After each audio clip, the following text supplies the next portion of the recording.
Hey guys, it's Madchild bringing you my first front page audio commentary. This audio is copyrighted 2007 WCR so don't go stealing it. Get the replay pause at the 2-minute mark. I got a game for you today. It's Undead versus Orc, and on Gnoll Wood. So it's going to be basically standard Orc versus Undead, and show you how you can do certain things. You can counter with it and stuff.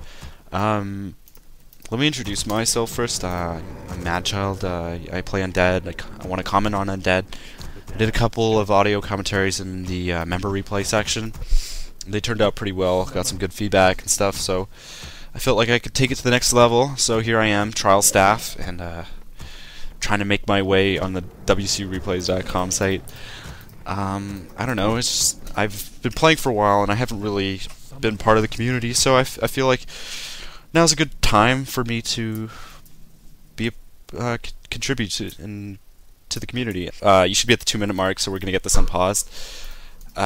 So 3, 2, 1, unpause. So seeing as how this is my first audio, I'm gonna kind of go over some basic stuff, just so you know that, like, I know how to play Undead, kind of, and not talking out of my ass. So he's going standard build order, which is Crypt, Altar, Acolyte, Zig, 2 Acolytes, build the shops, and the Acolyte to scout. Sometimes you want to send your Ghoul to scout as well on this map because there's so many spawn points. You want your Acolyte to kind of hang around the Orc's base, find out what hero he's going, which is most likely blademaster. That's why I picked this replay. When you're up against blademaster, you want to just go creep your first green camps near your base with your Death Knight, and I usually take my 3 ghouls. So your lumber production, your tech doesn't slow down that much because you have like 160 wood before you go and creep. I mean, it slows it down a bit, but getting level 2 is more important because when the blademaster does show up, you're gonna have a lot more trouble getting that key level 2, which helps your ghouls escape the blademaster's wrath.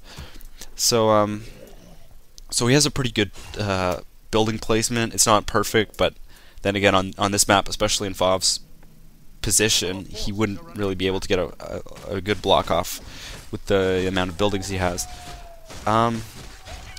You want to get a Nerubian Tower, something which Fav is getting right now, so that's always key against Blademaster, because they are going to catch you that one game you don't go to Nerubian Tower, and it's going to be a pain in the ass. So,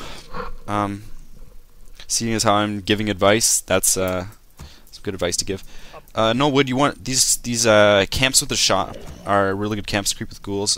You could buy the dust just in case the Blademaster shows up, which Fav did, but yeah, because the Blademaster is going to show up. Blademaster is a better harassing hero than a creeping hero, so the Orc's going to try and use that to his advantage.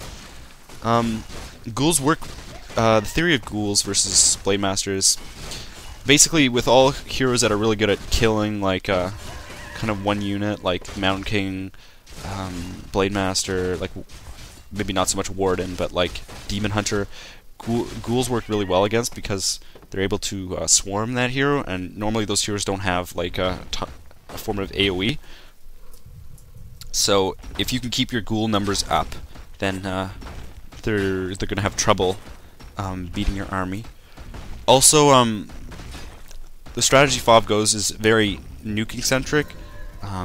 The Blademaster is a pretty easily nukable hero, and Fav's gonna add a little twist, or a couple little twists to this standard ghoul stuff versus Orc, and it's gonna help him nuke the Blademaster a lot. Okay, so what he's doing is he's doing a burrow harass. Once you have the aura, you can go and do this because there's like kind of a dead time between when you get the aura and when his tier 2 buildings go up. A lot of Orcs are wary to the fact that you know when their buildings are going up, which is at the 5th dot of night. So, I mean, it's helpful to come harass his base a little bit earlier, because a lot of the time they're ready for you, or they go and harass your base, which kind of nullifies the effect of your building cancel. Yeah, times are changing, so you can't rely on that 5th dot building harass all the time. It also helps you keep tabs on the Orc, make sure he's not creeping indefinitely. He is level 3, which kind of sucks for Fav, but Fav's Death Knight is 2/3 the way to level 3 as well, so he's not doing so bad, especially since he was creeping with ghouls. It's a mana fountain, which is really going to help Vav in this game. It's going to help him pump out more nukes against the blademaster and whatnot. You also notice he went 2 crypts. This is a big decision in this game.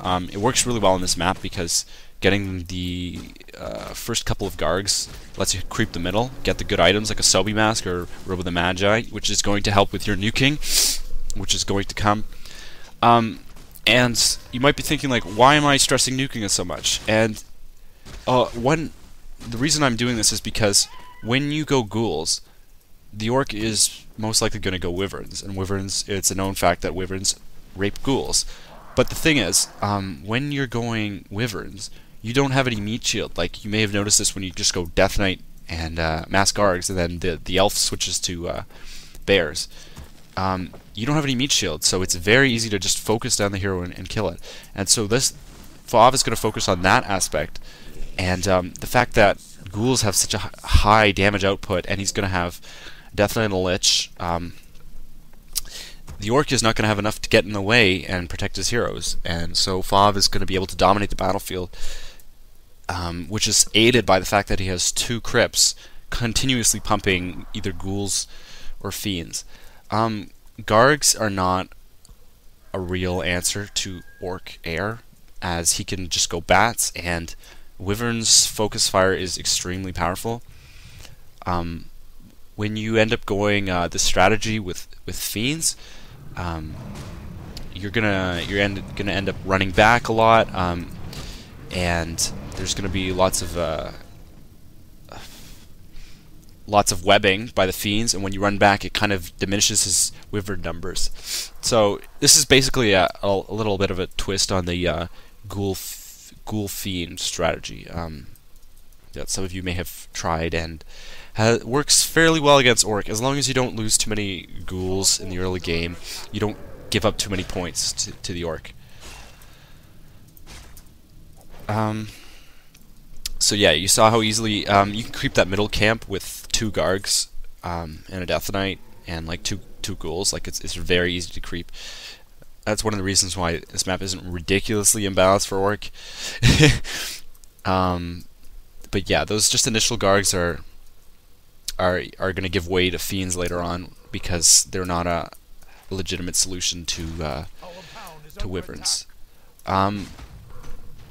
So Ducui went the Tauren chieftain second, which is what's going to happen against ghouls. And if you're not prepared to deal with it, it just wreaks havoc on ghouls. And that is why Vav decides to get the Dark Ranger third. I'm going to spoil it right now. And this works amazing because having a Science Tauren chieftain versus a non-Science Tauren chieftain is the difference between having ghouls and not having ghouls.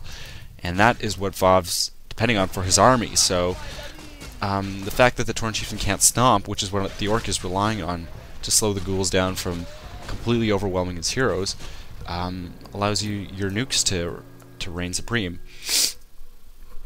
Yeah, that was a fairly strong harass by Ducui. It's going to slow down Vav considerably. That's why he probably opts to creep a bit right now. He has to play a bit more conservatively because he doesn't have as much money. He lost 3 out of 5 acolytes, which isn't very good.